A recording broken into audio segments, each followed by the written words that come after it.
একজন মানুষ সর্বপ্রথম কোন জিনিসের প্রেমে পড়ে জানেন? কথার প্রেমে পড়ে।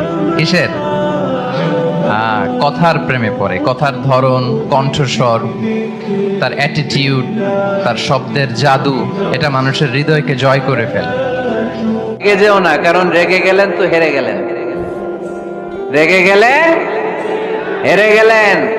অনেকে আপনারা রাগাতে চাইবে নানাভাবে, কিন্তু আপনি রাখবেন না।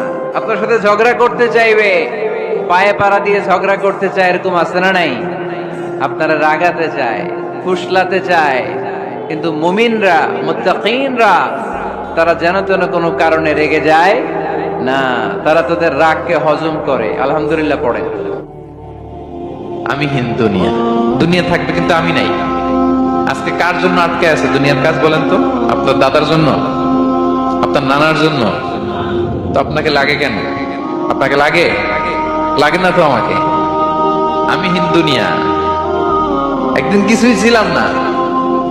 এটা হচ্ছে সর্বশ্রেষ্ঠ ইস্তেগফার। এই ইস্তেগফারটা কেউ যদি রাতে পড়ে, ওই রাতে মৃত্যু হলে সে জান্নাতি। এই ইস্তেগফারটা যদি কেউ দিনে পড়ে, ওই দিনে মৃত্যু হলে সে জান্নাতি। এটার নাম সাইয়্যিদুল ইস্তেগফার। আল্লাহুম্মা আনতা রাব্বি লা ইলাহা ইল্লা আনতা খালাকতানি ওয়া আনা আবদুক ওয়া আনা আলা আহদিকা ওয়া ওয়া'দিকা মাস্তাতা'তু আউযু বিকা মিন শাররি মা সানা'তু أبوء لك بنعمتك علي وأبوء بذنبي فاغفر لي فإنه لا يغفر الذنوب إلا أنت। সুবহানাল্লাহ পড়েন। এটা মুখস্থ করতে রাজি আছেন?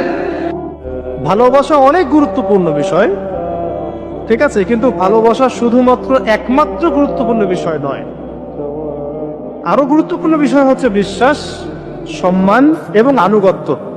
বিশ্বাস, সম্মান এবং আনুগত্য। এখন বলতে পারেন যে আমার স্বামী আমাকে অন্যায় কাজে আদেশ করলে কি আমি আনুগত্য করব? কখনোই না। যখন স্বামী আপনাকে কোরআন সুন্নাহর দিকে আপনাকে ধাবিত করবেন, তখন আপনি তার আনুগত্য করতে বাধ্য, এবং এটা আপনার জান্নাতে যাওয়ার মাধ্যম বটে।